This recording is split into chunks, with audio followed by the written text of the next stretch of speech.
Oséias capítulo 11.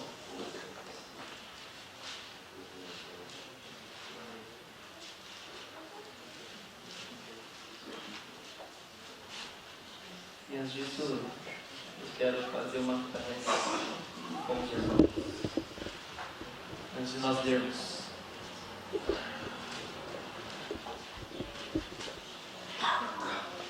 Oséias capítulo 11, está lá no Antigo Testamento, de Mateus para trás. Se você não sabe, é mais rápido.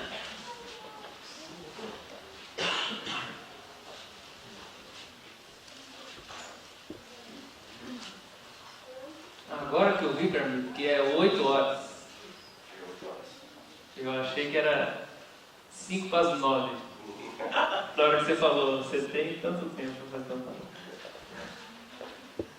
Deus, Paizão, o Senhor ama a tua igreja. O Senhor ama a tua igreja. O Senhor ama a tua noiva. Todas as pessoas aqui nessa noite que o Senhor comprou com o teu sangue, o Senhor ama. Todas as pessoas aqui nessa noite pela qual o Senhor derramou o teu santo sangue naquela cruz 2000 anos atrás. Pessoas por quem o Senhor sofreu, o Senhor sangrou, o Senhor sentiu dor, o Senhor sentiu a vergonha, a humilhação. O Senhor foi desprezado pelos homens. Por essas pessoas, elas estão aqui nessa noite. Pessoas que são preciosas para o Senhor, tanto quanto eu sou. Pessoas que o Senhor ama, igual o Senhor ama Jesus. É o mesmo amor. É o mesmo amor. O Senhor é apaixonado pela tua noiva. O Senhor tem um amor imenso pela tua noiva. Ela está aqui, Senhor. Ela veio aqui, Senhor, nesse domingo. Sentou nesse banco para ouvir o Senhor.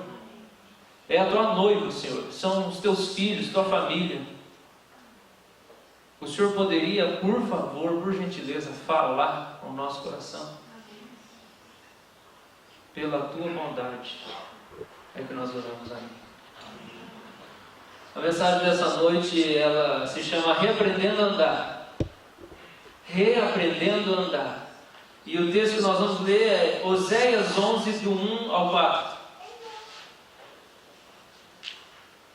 Diz assim: Quando Israel era menino, eu o amei, e do Egito chamei o meu filho. Quanto mais eu os chamava, tanto mais se iam da minha presença.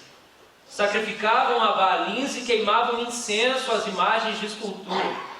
Todavia eu ensinei a andar a Efraim. Tomei-os nos meus braços, mas não atinaram que eu os curava. Atraí-os com cordas humanas, com laços de amor. Fui para eles como quem alivia o jugo de sobre as suas queixadas. E me inclinei para dar-lhes de comer. Eu vou ler de novo o texto. Amém? Você está aqui comigo nessa noite? Amém? Amém. Você quer ouvir Deus? Amém. Então presta atenção de novo nesse texto. Verso 1 ao 4. Quando Israel era menino, eu amei. E do Egito chamei o meu filho. Quanto mais eu os chamava, tanto mais se iam da minha presença. Sacrificavam a Baalins e queimavam incenso às imagens de escultura. Todavia eu ensinei a andar a Efraim. Tomei-os nos meus braços, mas não atinaram que eu os curava. Atraí-os com cordas humanas, com laços de amor. Fui para eles como quem alivia o jugo de sobre as suas queixadas, e me inclinei para dar-lhes de comer. Esse é um pequeno trecho de uma profecia de Oséias para o povo de Israel. E eu quero refletir com você nessa noite sobre esse texto aqui, porque foi esse texto que Deus colocou no meu coração na semana passada, quando eu estava no meu quarto, orando com alguns irmãos, depois de nós termos assistido a um vídeo em que o Estado Islâmico assassinou 4 cristãos no Oriente Médio, queimando eles vivos. Depois que nós assistimos esse vídeo, Deus quebrantou o nosso coração e nós oramos. E quando nós estávamos orando, eu estava sentado no colchão, Deus falou comigo esse texto aqui. E Ele começou a ministrar o meu coração sobre por onde nós temos que ir quando nós queremos reaprender a andar com o Senhor. Onde que nós temos que ir? Porque às vezes a gente esquece como é que faz. Às vezes a gente não percebe que Deus ficou no caminho. Em algum lugar Ele ficou para trás, e você continuou. E talvez nessa noite o seu coração está desse jeito. Deus ficou. Você começou com Ele, e você foi indo com tanta força, com tanta intensidade, que você nem sabe onde é que Ele está. Mas quando você olha para o lado, você não vê mais Ele. Deus não está mais. E foi isso que aconteceu com esse povo. Porque o povo de Israel, quando é ministrado pelo profeta Oséias, Deus ele é extremamente drástico. Primeira coisa radical que Deus fala para Oséias fazer é para ele se casar com uma prostituta. Porque ele diz assim: o meu povo é como essa prostituta, que vira as costas para mim sempre e se prostitui vez após vez. Mas eu sou como você, Oséias. Eu quero que você viva do mesmo jeito que eu vivo. Queridos, Oséias é um livro onde um profeta quer revelar a prostituição do povo. Como o povo se vende, vende o seu tempo, vende as suas energias, vende aquilo que Deus deu para poder ganhar o que quer. Você sabia que a gente pode se prostituir mesmo no ministério? A gente pode se prostituir no ministério. Há uns 2 anos atrás o Senhor falou comigo. Ele falou assim: sabe por que você está tão pesado, meu filho? Eu falei: por que, Deus? Eu estava orando na minha igreja, não tinha ninguém lá, eu e o Senhor Jesus, e os anjos que estão sempre juntos. E aí eu falei: por que, Deus? Por que eu estou pesado? E eu estava olhando para o nosso antigo púlpito de madeira naquele momento. E aí o Senhor falou comigo assim: sua vida está pesada porque você idolatra o púlpito. O púlpito é um ídolo para você. Você acha que o seu sermão é a coisa mais importante da semana da igreja. Você acha que aquela 1 hora é a coisa mais importante da igreja. E que se não for bom, não vai ser bom mais nada. E que eu preciso de você. Então você vai, sobe no púlpito no domingo à noite, como se você fosse salvar a minha igreja. Eu quero dizer que o salvador da igreja é Jesus, e eu não preciso de você para salvar a igreja. E se eu quiser chegar no culto e falar assim: não vai ter pregação hoje, só vai cantar e orar, eu faço isso. E eu faço os crentes ler a Bíblia todo dia de segunda a sábado, porque eu não preciso de você para fazer a minha igreja me entender e me ouvir. Mas você está idolatrando o púlpito, é por isso que a sua vida está pesada. Eu estava me prostituindo no meu ministério, porque eu estava considerando que a coisa mais importante que tinha era o meu ministério, era o meu dom, era o meu chamado. E não é, queridos. A coisa mais importante dessa igreja não é o ministério do púlpito aqui, não é o ministério de louvor, não é o ministério de nada. É o Senhor Jesus que é a coisa mais importante dessa igreja. Só que às vezes a gente vive como se fosse a gente o mais importante da igreja. Porque se eu não for, não vai acontecer. Se não fizer, ninguém vai fazer. Jesus não precisa de você, Ele nunca precisou. E Ele nunca fica ansioso quando você falha. Nunca. Nunca. A gente pode se prostituir mesmo no ministério. O que eu queria em troca daquilo? Eu queria reconhecimento. Eu queria ganhar Deus. Eu queria seduzir Deus. Eu queria provar para Deus que eu era muito bom. Então eu tinha que ser o melhor sermão do mundo todo domingo. Parecia que no domingo à noite eu dava à luz a um filho, e quando chegava na segunda eu estava grávido de novo.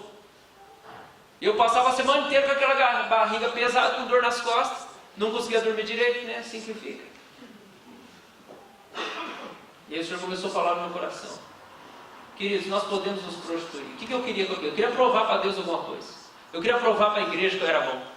Eu estava vendendo meu púlpito. Eu estava fazendo aquilo por causa das pessoas, por causa de mim mesmo. Porque eu estava preocupado com a minha reputação, com a minha imagem, com o meu coração.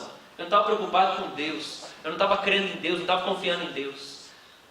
Israel vive a mesma coisa no livro de Oséias. Eles se prostituem.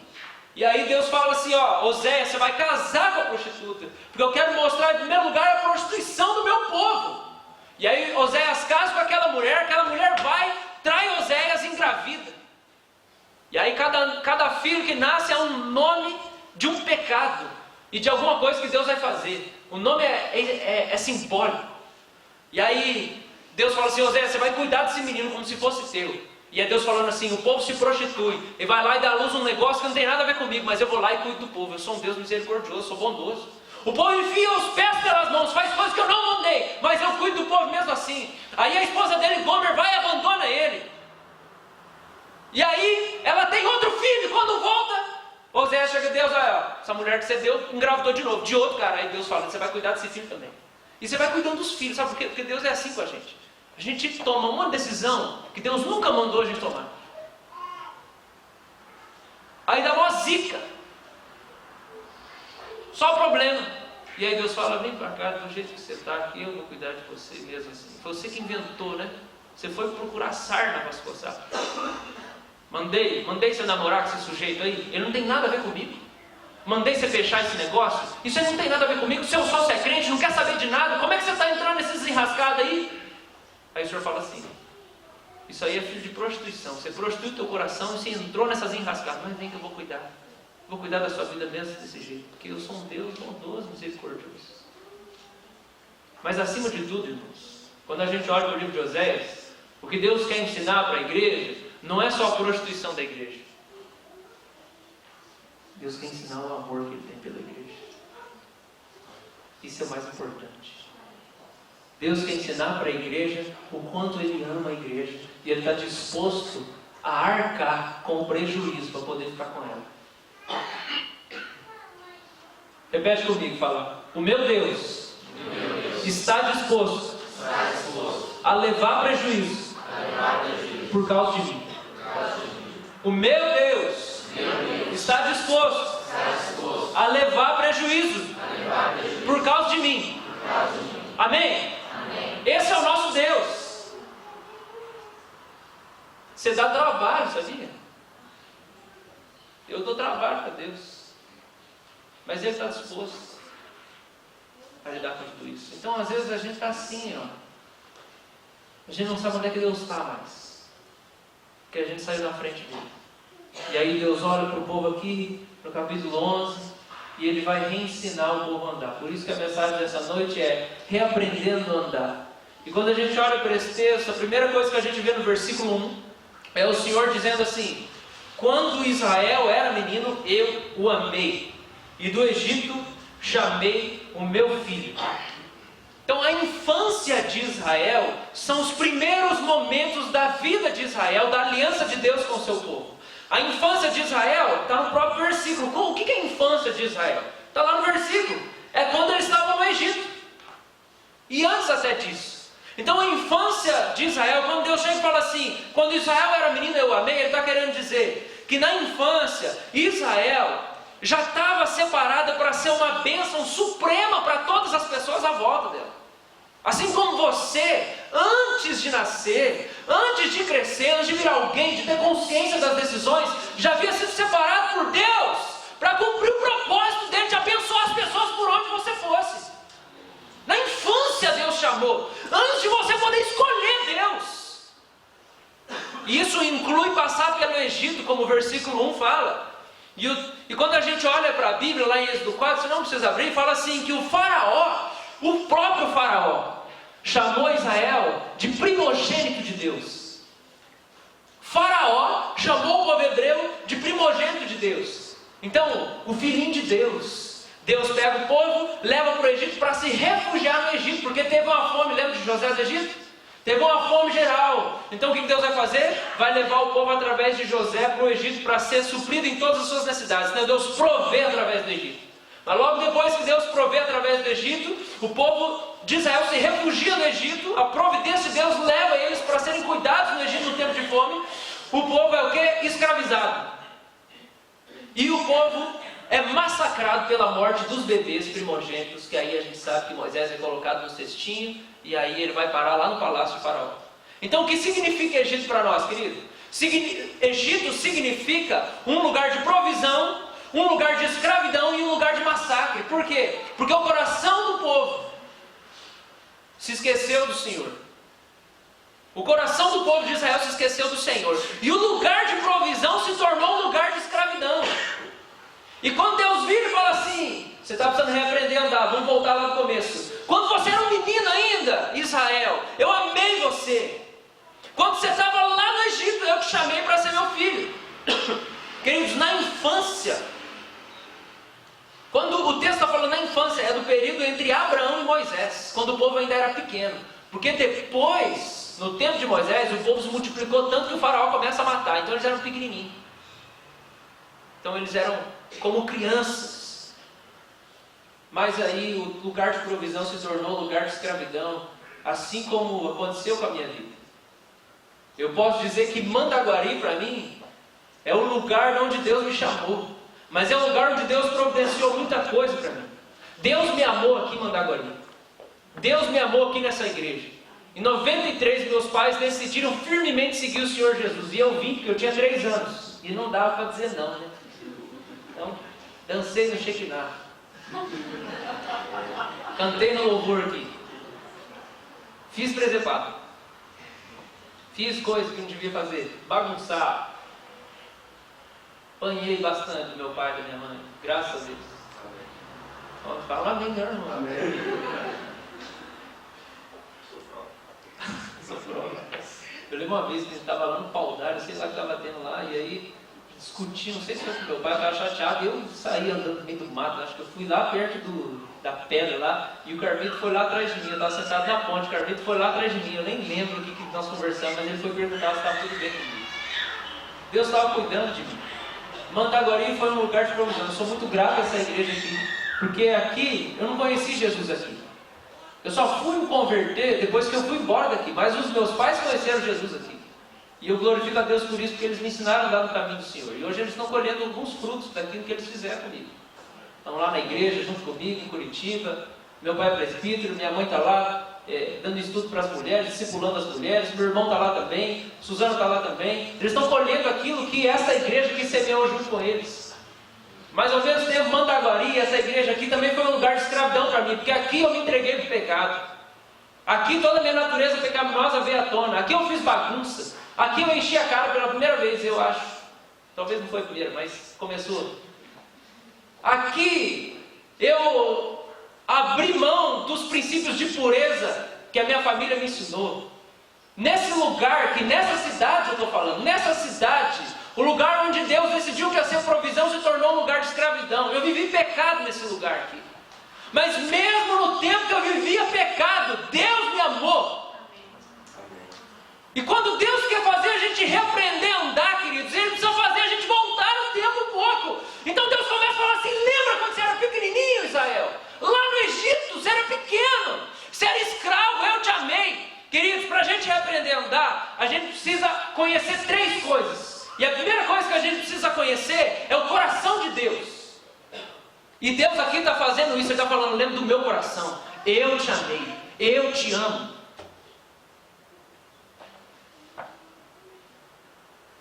Queridos, quando eu penso em tudo que Deus tem feito na minha vida, nos últimos 10 anos, faz 10 anos e pouco que eu conheço o Senhor. Faz 10 anos e pouco que eu decidi viver o chamado pastoral. Que Ele tocou no meu coração e falou: eu preciso ser pastor. E aí eu falei: então tá bom, Senhor. Eu não quero mais nada, porque minha vida era tão vazia, queridos. Eu estava na igreja, eu fazia um monte de coisa, mas a minha vida era vazia, eu não conhecia Jesus. Eu cantava aqui, mas eu não sabia do que eu estava cantando. Eu não conhecia Jesus, queridos. Eu jogava bola no lar, eu briguei com o Igor, o Rodrigo uma vez, eu lembro de um mó-B.O., até o pai dele veio de uns negócios lá. Eu não sabia nada de Jesus. Eu sabia teoria, eu não conhecia Jesus de verdade. Queridos, Deus me amou quando eu não sabia quem era Jesus. E nessa noite Jesus está falando para você: você precisa lembrar de onde eu te tirei. Você precisa lembrar de onde eu te tirei. Queridos, eu não fiz nada para Deus me tocar. Eu não fiz nada. Às vezes eu sou alguém que tem a tendência a ir para o ativismo, a fazer muita coisa, e às vezes ficar sobrecarregado. E às vezes eu entro no ativismo, e oro, e leio a Bíblia, e jejuo, sei lá quantos dias, e faço isso, aquilo, aconselho, prego, e parece que o vazio está dentro de mim ainda. Porque eu estou tentando sentir o amor de Deus através das minhas obras, das minhas ações. Eu estou tentando fazer um monte de coisa para ver se Deus me ama de novo. E tudo que Deus está falando para mim é assim: lembra, meu filho, que quando eu te amei, você não tinha feito nada para mim, você não tinha feito nada. Você não queria saber de nada, você estava vivendo em pecado quando eu te toquei. Eu não tinha nada de bom para oferecer para Deus, queridos. Quando Deus quer relembrar a gente do nosso amor, Ele precisa lembrar a gente do nosso pecado também. Ele precisa falar para você: ó, quando eu te amei, você não tinha nada de bom para me dar, você esqueceu disso. Lembra de novo.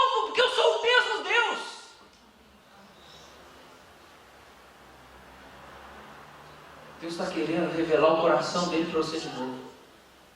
Você precisa conhecer o coração de Deus de novo. Você precisa olhar para o coração dele. Põe a mão no seu coração. Fala comigo. Jesus, meu Pai, Espírito Santo, encosta o teu coração aqui no meu nessa noite. Deixa eu sentir o calor do teu coração. Outra vez.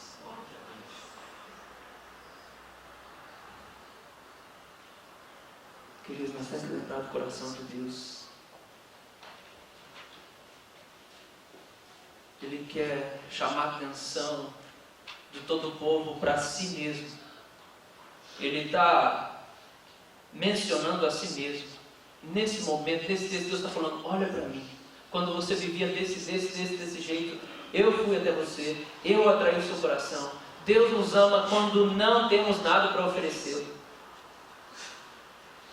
E os nossos pecados, queridos, não podem pará-lo de nos amar. Você sabia disso? Essa é a boa notícia. Esse é o Evangelho do Senhor Jesus. É que os nossos pecados não fazem Deus parar de nos amar, mesmo depois de convertido. Por que Deus sofre tanto nesse livro de Oséias aqui? É porque Deus não consegue parar de amar o povo, mesmo o povo virando as costas para Deus o tempo inteiro. Oséias, queridos, revela a vulnerabilidade de Deus, revela a dor de Deus. Oséias fala do sofrimento de Deus, o quanto o coração dele está sangrando, porque ele não consegue parar de amar um povo que só vira as costas para ele. Ele ama e é rejeitado, ele ama e é rejeitado, ele ama e o povo se prostitui, ele ama e o povo trai. Oséias é difícil por causa disso, porque mostra o sofrimento de Deus. Ele diz: eu amo um povo que não consegue se virar para mim, mas eu não consigo parar de amar ele também. Os nossos pecados não fazem Deus parar de nos amar, queridos. Os nossos pecados não fazem Deus parar de nos tocar, nem de nos abraçar. Eu posso chegar aqui tudo em pecado, e Deus pode me usar aqui nesse púlpito. Eu posso chegar tudo em pecado e cantar para vocês aqui, e todo mundo chorar aqui, e Deus tocar o coração de todo mundo. É assim que Ele quer que a gente viva? Não, porque Ele sofre. Essa é a loucura do nosso Deus, porque Ele é o Todo-Poderoso e Soberano, só que Ele é vulnerável. Ele se deixa sofrer, Ele se deixa sentir o nosso sofrimento. E a gente precisa voltar a olhar para o coração de Deus e lembrar que Deus nos amou quando nós não tínhamos nada para entregar para Ele de bom. Amém, queridos? Amém. Essa é a primeira coisa. Se Deus está falando com você nessa noite, você precisa repreender andar. Você está andando sem mim, você tem que andar comigo. Primeira coisa, você precisa conhecer o coração de Deus. Você precisa conhecer o amor que existe no coração de Deus. Segunda coisa que a gente vê nesse texto aqui, versículo 2: quanto mais eu chamava, tanto mais se iam da minha presença. Sacrificavam a balins e queimavam incenso às imagens de escultura. Primeira coisa que a gente tem que conhecer é o quê? Faz assim, ó. Vamos lá, para todo mundo. Senão não vou para o segundo ponto. Coração. Que bonitinho. Você precisa conhecer o coração de Deus. Segunda coisa que você tem que conhecer. Olha lá, minha avó está tendo uma dificuldade de não está certo. Segunda coisa, queridos, que nós temos que conhecer para Deus reensinar a gente a andar.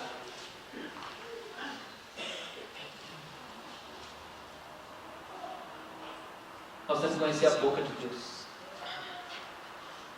A gente precisa conhecer Deus. Primeira coisa que Deus quer revelar é o coração dele. Segunda coisa que Deus quer revelar é a boca dele. Queridos, esse texto ele diz assim: quanto mais eu chamava. Ele está falando: vocês não estão ouvindo, vocês não vendo minha boca. Minha boca está mexendo e está saindo um som da minha boca, e vocês não me ouvem.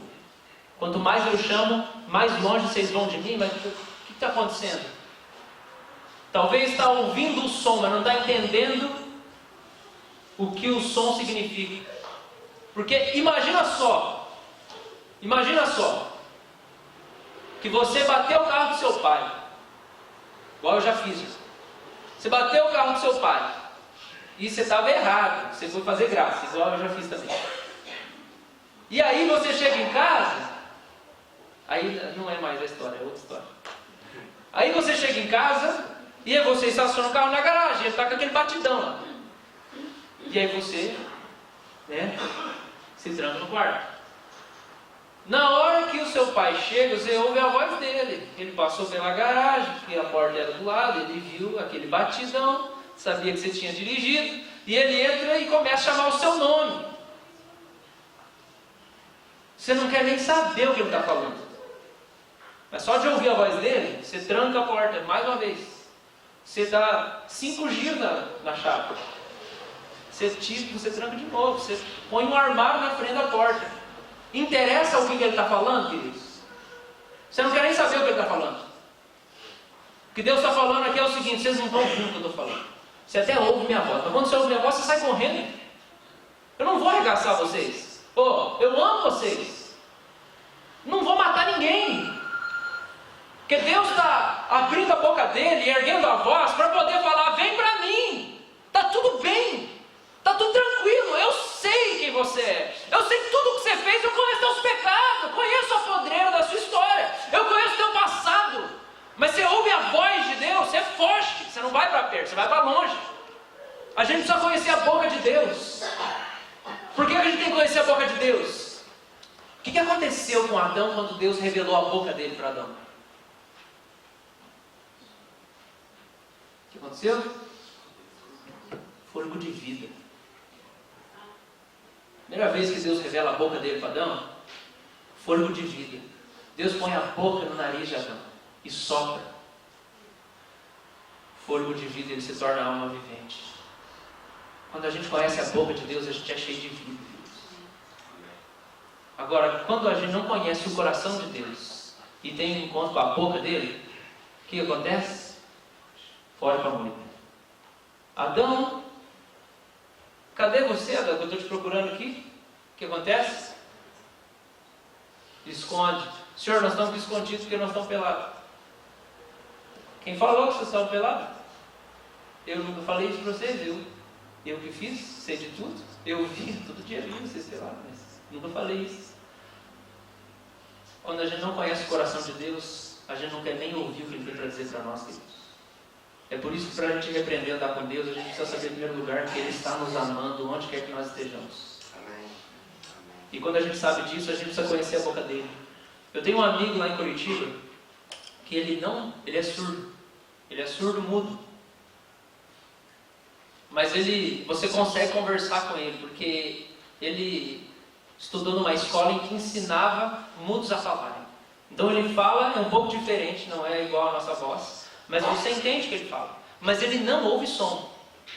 Mas quando você vai chegar perto dele, ele consegue ler o seu lábio. Então, daqui até aqui embaixo, ele consegue entender tudo que eu estou falando, porque ele lê o meu lábio mexendo.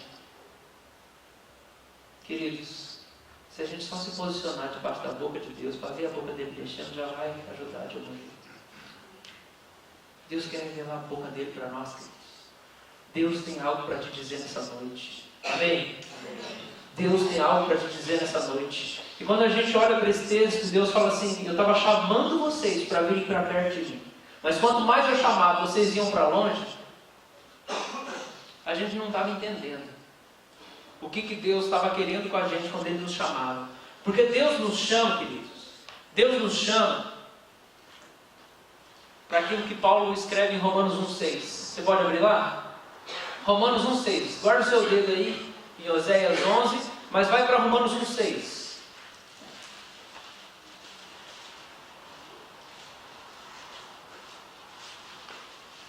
Eu quero pedir para um homem aqui, desse lado aqui, ler Romanos 1,6 forte para nós.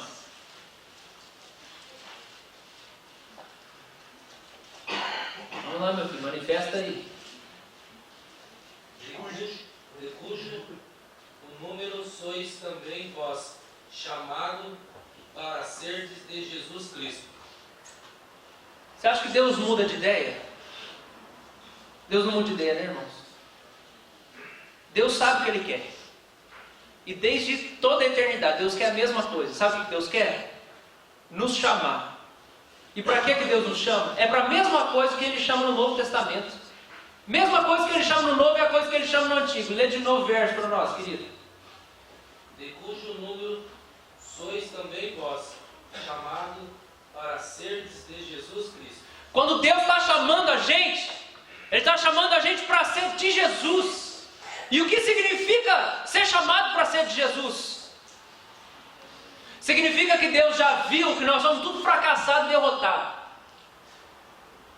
E que Ele está falando assim, já vi que você não consegue. Já vi. Então tá, tem um convite para te fazer. Eu estou te convidando para não fazer nada. Mas crer em Jesus Cristo. Que eu vou fazer tudo. E aí quando tudo acontecer, você vai falar assim, a glória é de Jesus. Quando Deus chama a gente, queridos, Ele não chama para a gente fazer alguma coisa em primeiro lugar. Mas Ele chama a gente para a gente poder olhar para o lado de onde está vindo aquele som. Deus chama a gente para ser de Jesus e para fazer a obra de Jesus. Mas qual que é a obra de Jesus, queridos? A obra de Jesus, eu vou ler, está lá em João 6,29, que diz assim, quando eles perguntam, Jesus, como que a gente faz para fazer a obra de Deus? Aí Jesus responde assim, a obra de Deus é essa, que creiais naquele que por Ele foi enviado. A obra de Deus é essa, que vocês creiam naquele que Deus enviou. Então tem gente achando que fazer a obra de Deus é fazer um monte de coisa para Deus. Queridos, fazer a obra de Deus é crer em Jesus. E tudo que vem depois disso, mas é movido por um descanso. O que é crer em Jesus? É entender, é estar convicto, é estar certo. Eu cansei de tentar agradar a Deus, não consigo mais. Queridos, eu estou cansado já da minha vida, como pastor, como servo de Deus. Eu estou cansado de tentar fazer tudo perfeito para Deus. Estou cansado. Você não se sentiu assim, não? Sabe por que a gente fica assim? Porque nós estamos fazendo uma coisa que Deus não quer. Aí você cansa, porque aquilo que Ele não quer que você faça, Ele não vai te dar força para fazer. Porque o meu fardo é leve e o meu jugo é suave. Não foi Ele que falou? Então por que você está cansado? Por que você está cansado da igreja? Por que você está cansado desse casamento aí? Deus não sabe o que faz na sua vida? Ele está perdido na história? Deus sabe de tudo. Você está em crise com o seu emprego. Deus não está em crise, querido. Ele sabe o que você precisa. É que você não está ouvindo a voz dele. Ele está te chamando para ser de Jesus. Você acha que quando Ele fala com você, é para você chegar e revolucionar. Chega lá e revoluciona. Durante 5 anos de plantação de igreja que eu estou lá, comecei a plantar igreja com 20 anos, hoje eu estou com 25. Tentei revolucionar, mudar a vida de todo mundo. Machuquei um monte de gente, foi um monte de gente embora. Essa semana foi só eu ligando, pedindo perdão para um monte de gente. Mandando um áudio do WhatsApp de 6, 7 minutos.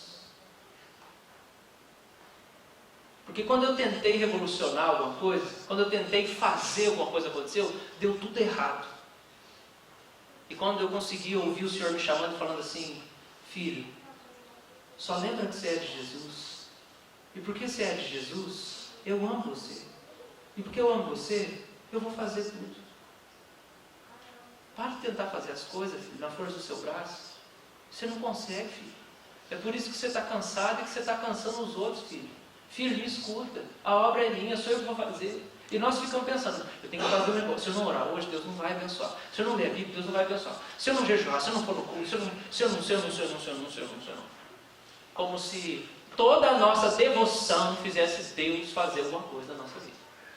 Deus não precisa do nosso amor, não precisa da nossa dedicação para Ele se interessar por nós. Se Deus fosse... Outro dia alguém falou lá na igreja, acho que a gente estava numa brincadeira lá no louvor, acho que foi até o Seneca, que estava falando assim, com o que Deus se alimenta. Alguém falou assim, será que Deus come, né? Ele tinha acabado de jantar. Aí alguém falou assim, será que Deus come? Aí o Hector falou assim, Deus come. Eu falei, come o quê? Se alimenta do nosso amor. Eu falei, meu filho, ele já estava morto já, se fosse assim. Ele estava tetraplégico, ele estava paralisado lá. Porque o que está mais faltando é isso aí. A gente acha que se a gente não amar Deus, Ele não vai nos amar. A gente precisa conhecer a boca de Deus, e o que Deus está falando para nós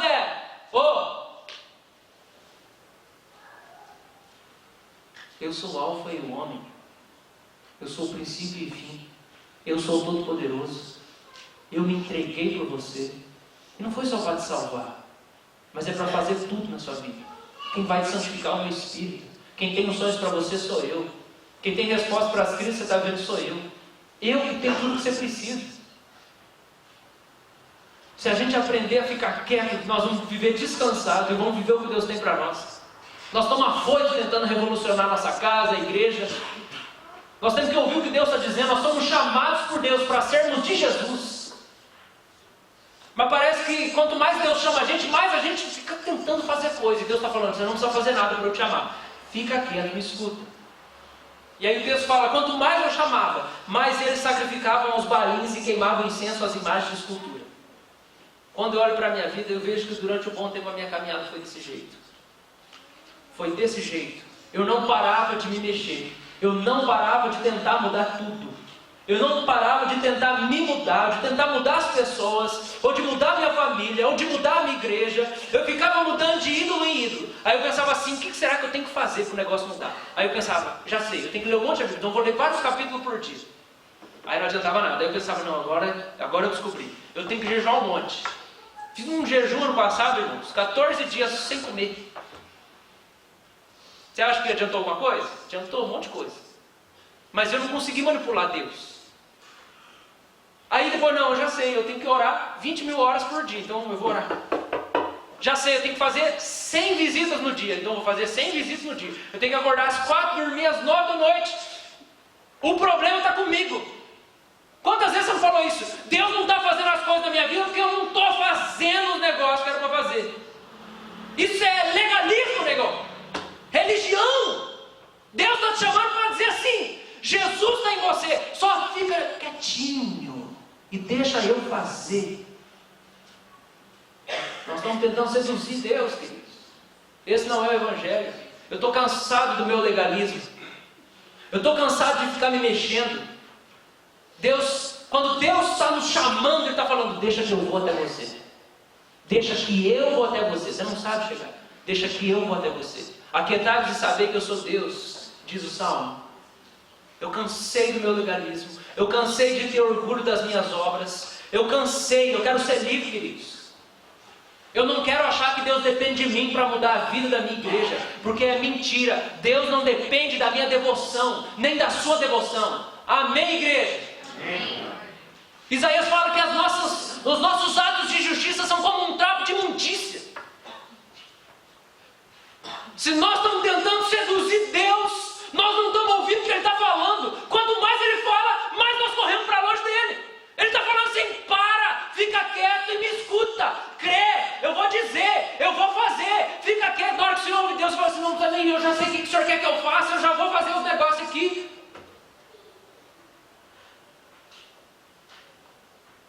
A gente não conhece a boca de Deus. A gente não sabe o que Ele fala. A gente não conhece o som que sai da boca de Deus. Quem que é o som que sai da boca de Deus, queridos? Quem que é? Quem? Quem que é a palavra que sai da boca de Deus? Quem que é o verbo de Deus? Jesus é o som que sai da boca de Deus. Ele está falando, você não conhece Jesus. Quanto mais eu chamava, mais você corria de mim. Porque Ele está falando o seguinte, você não entendeu Jesus ainda. Você não entendeu o que Ele veio fazer. Você não precisa me seduzir todas as manhãs quando você levanta. A misericórdia já renovou. Ela não vai renovar porque você vai fazer devocional das 5 às 6. Está entendendo? Que a gente se escraviza na religião, na devoção. Fica difícil ser crente. Porque nós estamos pensando que Deus depende de nós para nos amar. Ele está falando, escuta o que eu estou falando. Já morri por você. Eu já te amo. Amém, queridos? Amém. Vamos para o último. Está acabando o meu tempo. Quem sabe Deus quer fazer uma vigília aí, Ele vai ter que mexer os pauzinhos. Porque está acabando o seu irmão. Queridos, versículo 3. Todavia, eu ensinei a andar a Efraim. Tomei-os nos meus braços, mas não atinaram que eu os curava. Para a gente reaprender a andar, a primeira coisa que nós temos que aprender é o quê? Nós temos que conhecer. Nós temos que conhecer o coração de Deus. O quanto Ele nos amou, mesmo quando a gente estava numa vida de pecado. Não foi quando a gente começou a ir todo domingo na escola dominical que Ele começou a nos amar. Não foi. Segunda coisa que nós temos que conhecer, a boca de Deus. Ele está nos chamando. Para quem, em primeiro lugar? Para sermos de Jesus Cristo e confiarmos que porque Ele morreu por nós, Deus vai nos dar tudo que Ele tem para nós. Ele vai nos dar tudo que Ele tem para nós, por causa de Jesus. Terceira coisa, nós temos que conhecer a mão de Deus. Nós temos que conhecer a mão de Deus. Por quê? Porque Ele diz assim: eu ensinei a andar vocês.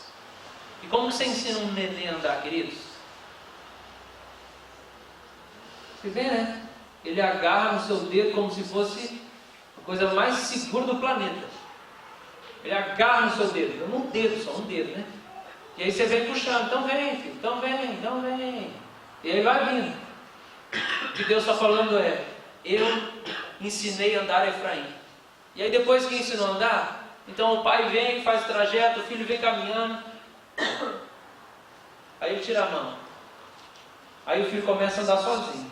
Na hora que chega no final, o pai dá aquele abraço gostoso. Fala: ah, meu filho, parabéns. Você conseguiu, você andou, filho. Você andou. Pega no braço, aquele carinho, aquele amor de pai. E o Deus diz para nós assim: eu ensinei a andar. E depois tomei vocês nos meus braços. Terceira coisa que nós vamos conhecer para a gente andar com Deus, para a gente reaprender a andar com Deus, nós temos que conhecer a mão do Pai. A mão do Pai. Quando você crê que não sabe todas as manhãs o que Deus tem para você, quando você entende isso, queridos, Deus é tão perfeito, Ele cuida de todos os detalhes da nossa vida, amém? Todos os nossos dias estão escritos no seu livro, não é verdade? Salmo 139, está lá, ó. Quando você entende isso, você acorda de manhã, primeira coisa que você pensa é: Deus, preciso que o Senhor fale comigo hoje, porque senão o dia está derrotado já. Me pega pela mão e me conduz para onde o Senhor quer que eu vá. Porque, Senhor, eu não sei. O Senhor já teve que mandar Jesus para morrer por mim. Quer dizer que eu não consigo fazer os negócios direito. Mas o Senhor já está me amando perfeitamente. Agora, no dia de hoje, eu vou tentar acertar agora. Então eu preciso que o Senhor me conduza pela mão, Senhor. E isso é conhecer a mão de Deus, queridos. Conhecer a mão de Deus é aí onde a mão dele move. É sendo como um bebê conduzido por Ele.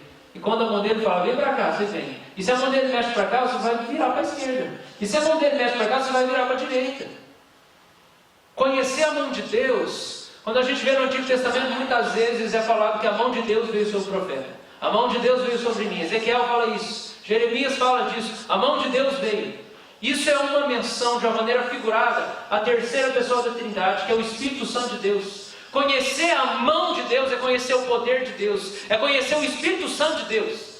Nós vamos conhecer o coração do Pai em primeiro lugar. Nós precisamos conhecer a boca do Pai, que é o Senhor Jesus. E nós temos que conhecer em terceiro lugar a mão do Pai, que é o Espírito Santo. Se a gente não conhecer o Pai, Filho e Espírito Santo, nós não vamos conseguir andar. Nós não vamos andar com Deus, queridos. E conhecer a mão de Deus, conhecer o Espírito Santo, é levantar de manhã e já saber: Deus, está tudo perdido. Ou o Senhor fala comigo e me conduz, ou está tudo perdido. Vou fazer tudo errado hoje, porque eu já me conheço. Já sei que o Senhor deu um ministério para mim, e aí eu estraguei tudo. O ministério não me faz saber das coisas, querido. Ser pastor, fazer teologia, não faz nada para você. Vai fazer faculdade lá, não vai adiantar nada. O que adianta alguma coisa se seu coração quebrantado e contrito. É isso que adianta. Você ser conduzido pelo Espírito Santo. Porque os filhos de Deus são guiados pelo Espírito. Está lá em Romanos capítulo 8. Então conhecer a mão de Deus é você levantar de manhã e pensar: Deus, eu sei que se eu orar 10 horas hoje não vai adiantar. Eu sei que se eu ler 20 capítulos da Bíblia hoje não vai adiantar. Eu sei que se eu fizer sei lá o que não vai adiantar nada. Então, por favor, consola o meu coração hoje e fala o que é para eu fazer. Rendição ao Espírito Santo. Conhecer a mão de Deus é se render ao Espírito todos os dias. A marca do Filho de Deus não é que ele vai na igreja domingo, não é que canta o louvor, não é que ele evangeliza. A marca do Filho de Deus não é que ele lê a Bíblia ou ora um monte. A marca do Filho de Deus é que ele é guiado pelo Espírito Santo. Está rendido para o Espírito. Pode fazer o que o Senhor quiser, Deus, comigo. O que o Senhor quer hoje?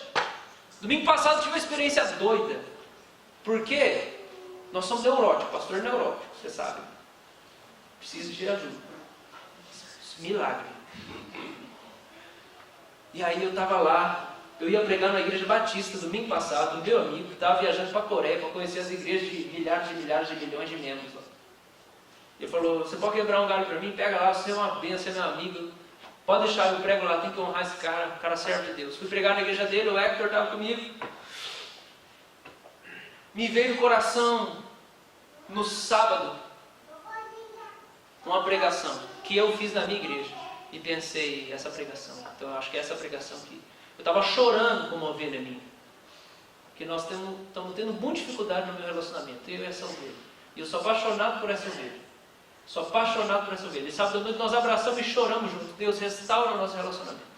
E aí ele falou assim para mim, eu lembro, pastor, daquela pregação que você fez. E aquela pregação me fez saber, Deus vai restaurar o meu relacionamento com você. E quando era domingo, o Espírito Santo estava falando, lembra que ele falou aquilo? É aquela pregação que você vai pregar hoje de novo. Tá bom, abriu o texto, Apocalipse 3:20. Eis que estou à porta e bato, Eu, tá bom, Deus, então tá bom, é que olhei para o esboço do sermão, meditei, li. Legal, essa pregação foi legal. Tá bom. Fecha, vive o dia, daqui a pouco eu tenho que ver essa pregação de novo, porque eu não sei. Aí vou lá, vejo a pregação. Tá, beleza. Mas parece que não está, não sei. Eu sei que essa pregação, mas não está queimando dentro do meu coração. Eu fui chegar na igreja para pregar, na igreja batista, no dia eu fiz umas duas coisas erradas. Que eu tinha consciência, né? Eu tinha que ter feito muito mais. E aí, diante do púlpito, eu comecei a chorar. Falar, Deus, eu não mereço esse negócio. Eu não mereço ser pastor. Eu não mereço ser pregador, Jesus. O Senhor me conhece, o Senhor sabe tudo de mim, Senhor. Eu não consegui nem... Esse sermão aqui, o Senhor falou que esse texto aqui, eu li o negócio, mas eu não consigo. Eu não estou sentindo nada, eu não sei nem o que eu vou pregar aqui, Senhor. Sabe, uma insegurança. Quando eu cheguei diante do púlpito, eu peguei, falei, vamos abrir o texto lá. Abrimos o texto lá, li o versículo. Na hora que eu li o versículo, eu chorei uns sei lá quantos minutos.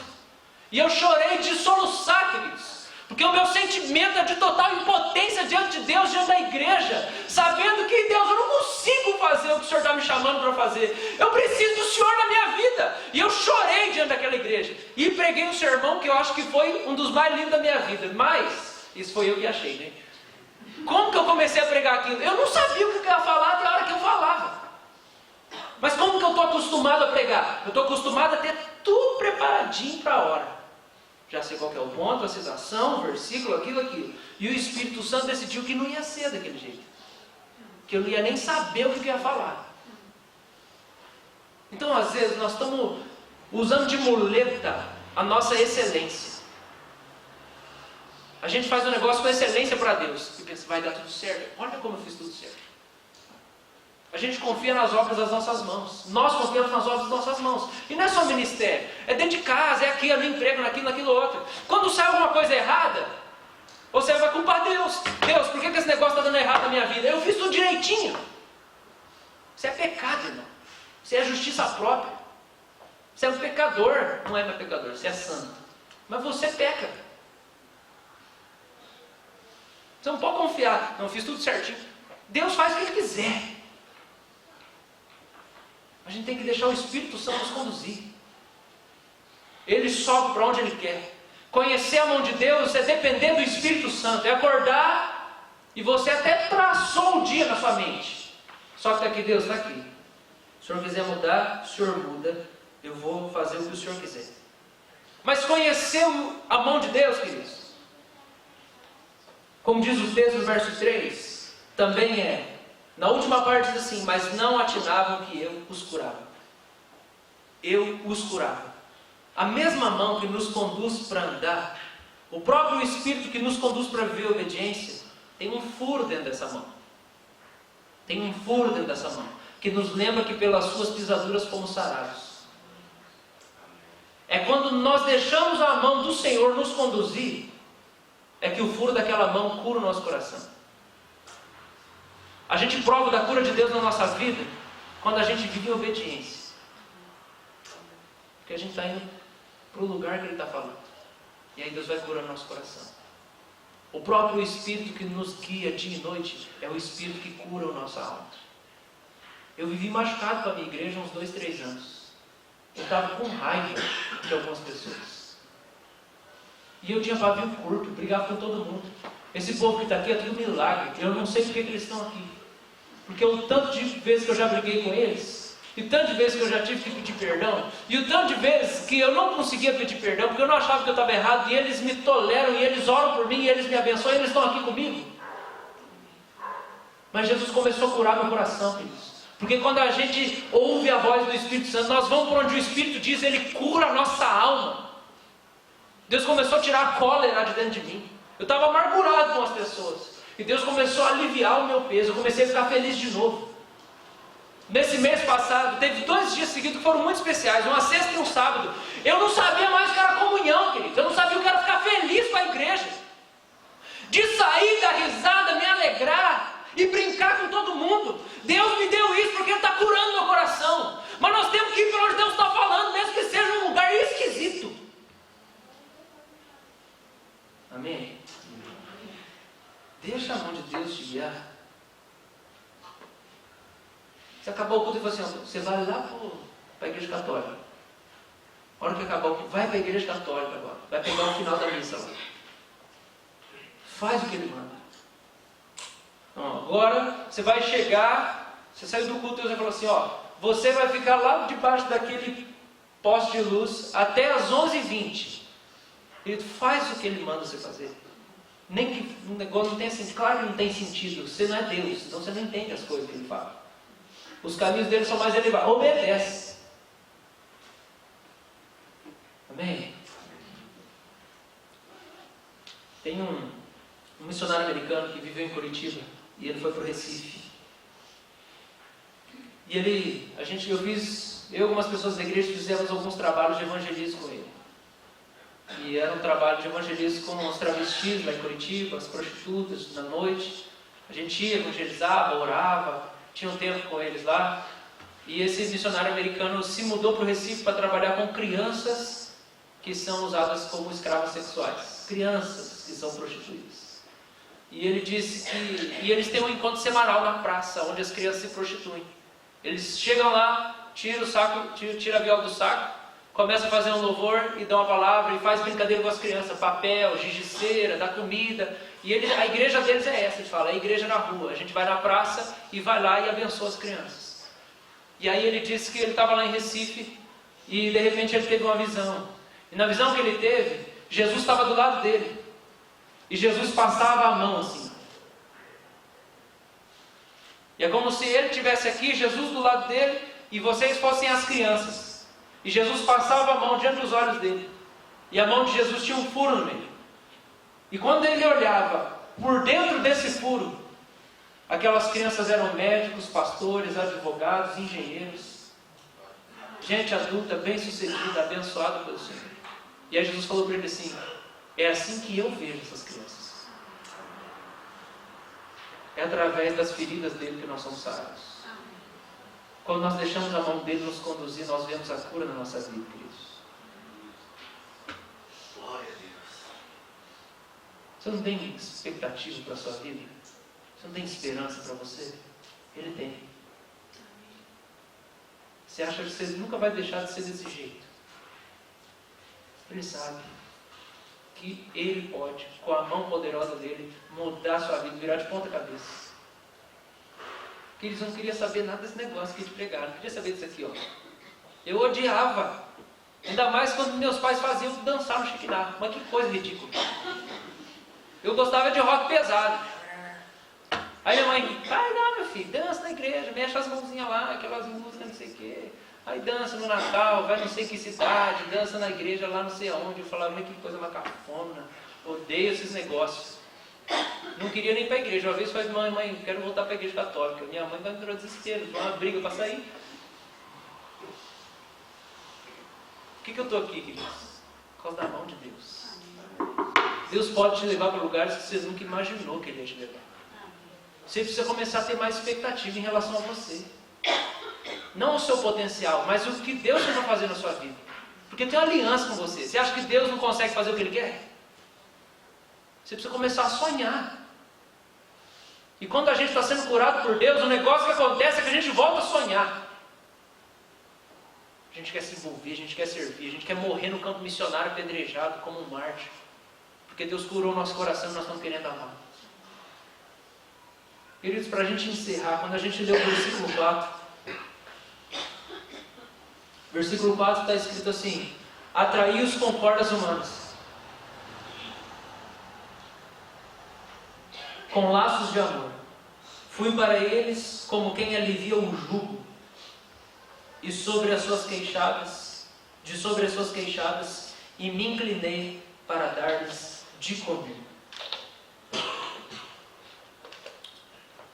Deus está dizendo assim: eu fui humano com vocês. Eu entendi tanto a limitação e o sofrimento de vocês que eu fui humano. Eu atraí vocês com laços humanos, com cordas humanas. Eu fui compassivo. Eu fiz até o que você gostava e que não era importante para mim. Eu entendi até a sua humanidade para poder atrair a sua atenção. E eu tenho me inclinado para dar de comer. Tudo que eu queria é que você acreditasse em mim. Que você visse o meu coração, visse a minha boca, visse a minha mão e soubesse: eu já estou pronto para fazer tudo na sua vida, para te ensinar a andar de novo. Eu estou inclinado aqui para te dar de comer. Vamos retomar? Vamos recomeçar? Vamos reaprender a andar?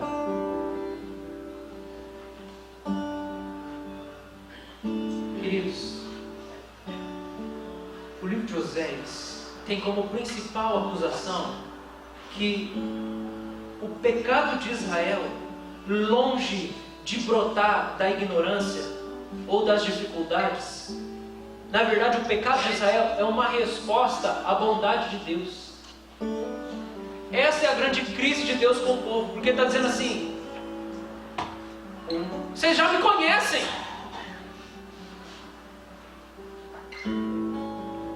Vocês não estão pecando porque vocês não sabem de nada. Vocês já sabem de tudo.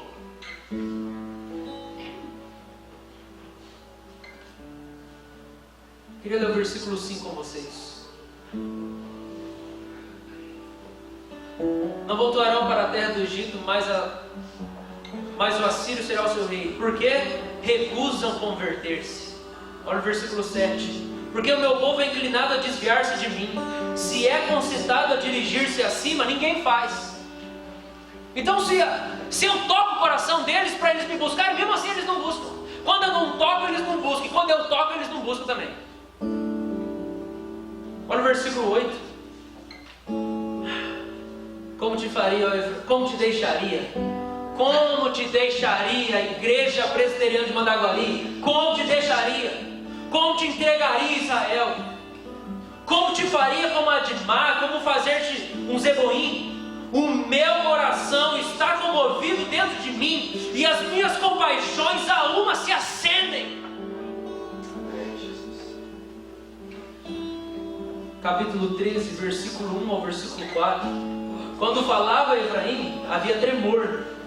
Foi exaltado Israel, mas ele se fez culpado no tocante a Baal e morreu. Agora pecam mais e mais, e da sua prata fazem imagem de fundição. Vive para a idolatria, ídolo segundo o seu conceito, todas obras de artífices. E dizem: sacrificai a eles. Homens até beijam bezerros. Tem gente que está beijando carro, está beijando dinheiro, está beijando emprego, está beijando um monte de coisa. Por isso serão como nuvem de manhã, como orvalho que se passa, como palha que se lança na ira, e como fumaça que sai por uma janela. Verso 4.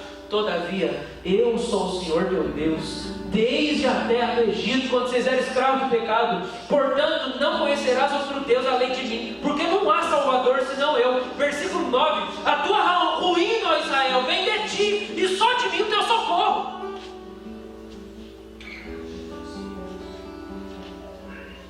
E capítulo 14, verso 1. Volta, ó Israel, para o Senhor, teu Deus, porque pelos teus pecados estás caído.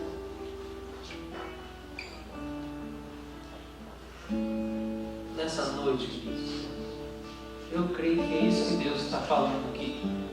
Se alguém ainda está duvidando do que, creio que Deus está falando, vamos reaprender a andar. Vamos reaprender a andar. Eu estou aqui já. Meu coração está aqui em chamas de amor por você. Minha boca está mexendo. A minha mão está pronta para te curar e para te conduzir.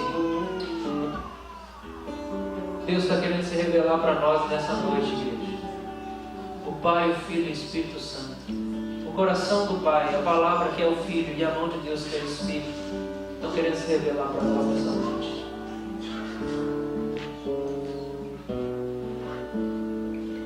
E se a mão de Deus está mais uma vez mexendo no seu coração aí, eu quero te convidar a dobrar o seu joelho aqui na frente. Aqui na frente, ó. Dobrar o seu joelho.